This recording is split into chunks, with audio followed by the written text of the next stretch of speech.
Good evening. Welcome to the August 25th update on Invest 99L.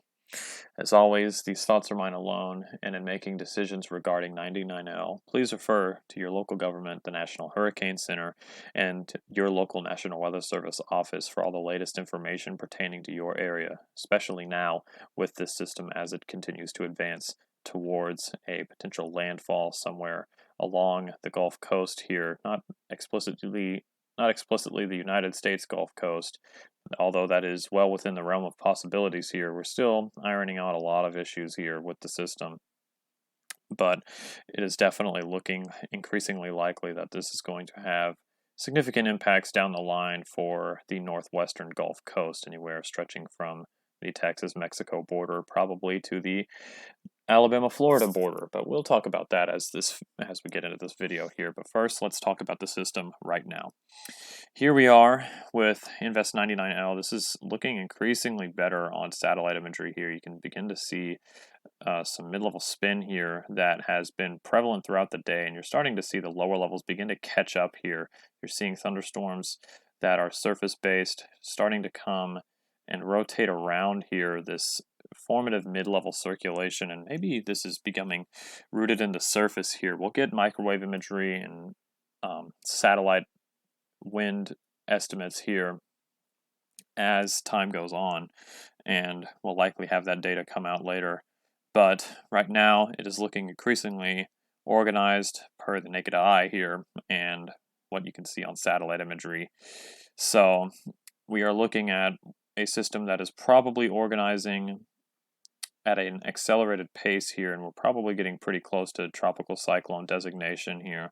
And this is definitely something that is very concerning, as it has become it has come rather close to developing here, well to the east of where it was originally expected to develop, which is somewhere in the Western Caribbean here. And maybe if it doesn't develop in this region here, it still will likely, given the trends here, will likely develop somewhere within the Central Caribbean and begin maybe the far eastern part of the Western Caribbean here as it gets going here. But regardless, the overall wave axis here, if you will, this very long area and obviously heightened area of circulation here, is generally going to move off to the west-northwest over the next couple of days here, and this is likely to develop within the next 48 to 72 hours here as it gets towards it moves towards the Gulf of Mexico here. And if we look at the upper level environment here, the water vapor loop, we have a few features that are noticeable. One, of course, we have 99L here, and the rather large moisture pool that is surrounding the system here, and a very healthy upper level environment is present here. This is only going to get healthier as time goes along. You can see that this southwesterly flow that is relatively close to where the system is. Remember, we're looking at a system right here, and the overall moisture pool here is very large, but the southwesterly flow is still well removed from the actual circulation here, and you're seeing a tongue of dry air here under the cirrus that is associated with this upper level trough that we've been watching for the past couple of days here, as it now is advancing generally off to the west and decaying here. You can see the trough is outlined very clearly by this upper level, this drier air here. And this trough is not very strong and will continue to decay because it is not really well rooted in the jet stream. This is a cutoff low, and those tend to decay as time goes on because they are not connected to the cold source of energy that is the jet stream here. And so this is just going to kind of move generally off to the west here and dissipate over the next 3 days here. And you'll see that on the GFS ensemble mean here. If we look at this is the GFS ensemble mean for current times, and you can see very clearly our upper level low here. And as time goes forward, this upper level low begins to decay. Here's our upper level low now, and the southwesterly flow that is immediately in front of our system here, somewhere located within this region, is more of a ventilating flow rather than a shearing flow here. And you can see that this is not really coming at the system. This is coming more out of the system and expanding out of the system. Hence, why we are saying that this is going to be upper level outflow rather than shear. And as we go forward here, you can see that this environment continues to remain favorable here. You continue to have this flow coming out of the system rather than into the system. And you have an expansive upper level outflow jet developing out of the system here. A poleward outflow jet, obviously, here as it is advancing generally up to the north. And this will continue to remain. And one thing that may be a kink in this system's environment here as it advances into the Gulf of Mexico, there's a tropical cyclone that is off the screen here that is currently dubbed 14E, and it may be able to generate some outflow of its own, and this would actually shear or make this upper level environment a little less perfect than it already is here. And this upper level anticyclone may have a little bit of a kink here. You can see that kink right here on the GFS ensemble mean, and this may, some of the solutions here have actually had a little bit of a close call for our what is currently 99L here in terms of being sheared and not being sheared. And it's kind of a borderline right here where the upper level outflow of what is currently 14E and the upper level outflow of what is currently 99L here. And we're going to this is kind of going to be a tightrope walk here, and it's not really going to do too much in the way of weakening the system. This is not going to be something that really, tears the system apart here. As you can see, the upper level flow remains rather light around the system here, even though there is a little bit of a westerly flow component here being pushed a little bit on the system here. There's still just a little bit of a kink in the flow due to the fact that there is generally an outflow coming out of what is likely to be Tropical Storm Nora or potentially Hurricane Nora in the Eastern Pacific at this time. And so there may be a little bit of imperfection in the upper level environment for the system, but overall this is going to be a rather favorable upper level environment here. As you can see, this is only a temporary kink in the upper level environment here. This is about as textbook as you get here in terms of an upper level anticyclone here. It is a little displaced as the ensemble mean generally has the system over here at this time, and the upper level anticyclone is centered over here, marked with the H here. And as this goes forward here, you can see that there's not really a whole lot in the way of the system at this point. There's just fantastic upper level environment here for this system. And unfortunately, this spells pretty bad news here for the northwestern Gulf Coast, as if there's no shear, and it is already embedded in a rather favorable moisture field here. If we go back to the water vapor loop here, this is a rather expansive moisture field. Remember, the circulation is not too big here, but it is moving a lot of atmosphere with it. This is where the general area of probable lower level spin and mid-level spin are right now, and you can see how much atmosphere this has claimed to.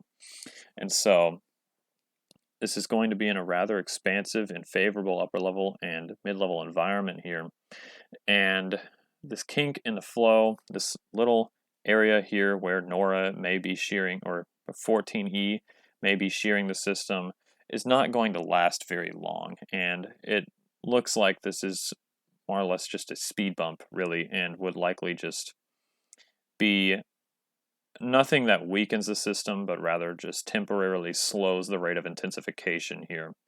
And remember, this is the ensemble mean, so this 1010 is not the actual pressure of the ensemble mean. This is just where the general consensus of the possible tracks is, and currently, since it is so spread out, as you will see in a minute, the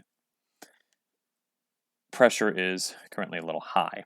And if we go to the mid-level flow here, this is actually the lower level flow here, this is the mid-level flow, you can see a few things. One, if we go back to the beginning, you can see here our upper level flow low that is centered over the Bahamas here, and it does have a mid-level presence, as I said, and you can see that here, and this continues to decay here, but you are watching the mid-level ridge here that is beginning to develop over the southwestern Atlantic here, and this is going to be very important. There are a few things here. One, you should note before using the GFS here as a verbatim model forecast, that the GFS does have a little bit of a poleward bias in storm motion here. It has been fixed a little bit, and so it's not as extreme, but there is still a little bit of a poleward bias here, and it often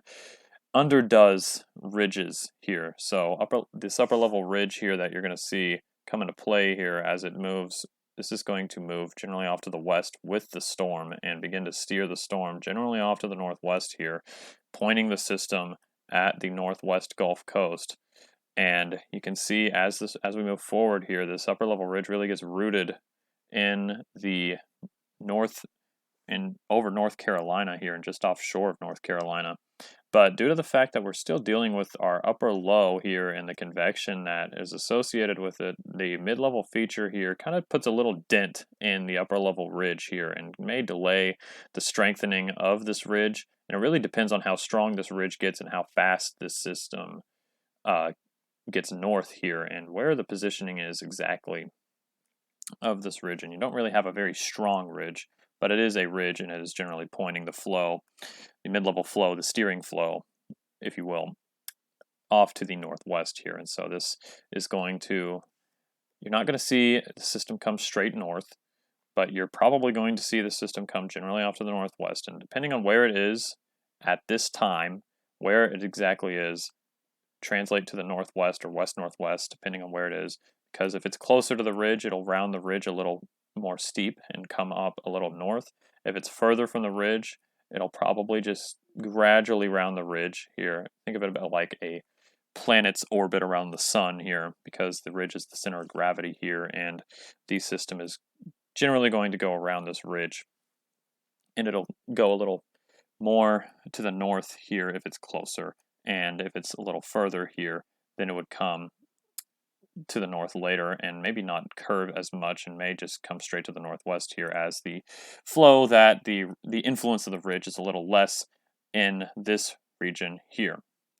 And GFS does have this a little north of the previous model run here. If we look, you can see how much of a difference this is, and this is part of the ambiguity of this forecast here, because the GFS has it consolidate well to the north of where it previously had it consolidate, somewhere in this region. And as a result, we have a vastly different forecast here. This particular run takes it right into southeastern Louisiana. The previous run took it into southwestern Louisiana due to the fact that it was 200 miles to the south of where the current run had it. So we're going to be dealing with a lot of uncertainty here as the system continues to try to organize here, and hopefully we'll have a little bit more certainty. We're going to have recon go into the system tomorrow afternoon, and hopefully that will provide a little bit better of data here for our models to ingest, and then we'll probably have a little bit more certainty regarding the track forecast tomorrow. And if we look at the GFS ensemble mean, we're going to really iron out this uncertainty here that we are dealing with. You can see all these numbers and these plots here are individual ensembles and their solutions here. So think about it like this. The GFS has one center right here. This is where the center is. And the center of each ensemble run here, there's one right here, and then a bunch right here. And that is each individual ensemble. There's quite a few members here. I don't remember how many members exactly there is, but there are quite a few members here. And you can see here that while they have a generally pretty good consensus on where this consolidates here, the results are vastly different. And it really depends on where exactly this is, because you can see that some are south of the Yucatan Channel, some are in the Yucatan Channel, and some are north of the Yucatan Channel, actually in Cuba here. And then there's some that are on this southern edge here. There's actually, the bulk of it is in the southern 2/3 of the model envelope here. And you can see that this really spreads out here. You have a wide area of possible solutions, anywhere from the south central Gulf of Mexico here to the north central Gulf of Mexico here, and places in between right here, mainly in the central Gulf of Mexico here. And as we go forward here, you can see there's still quite a bit of spread here, and this kind of highlights the point of this is to highlight the fact that there is quite a bit of uncertainty as we go forward here. And there's quite a bit to really iron out, and it is very much dependent on what happens within the next 24 to 48 hours and where exactly the center develops. And once we get a center of circulation, a lot of the details regarding the track will probably iron themselves out, and we'll probably get pretty good agreement on where exactly this goes depending on where the center of circulation develops. Right now, if we go back to the true color loop, it's trending for the center of this wave axis right here, and there's some evidence that there may be a lower level circulation forming here within this region, and not the northeastern side really, more the central part of this very large envelope of general spin here. And so, anyway, that's all we got for now. We're going to be back with another video tomorrow discussing the system, hopefully with a little bit more certainty here. But that's all I have for now. That's all I got. Thanks for watching. Please stay safe.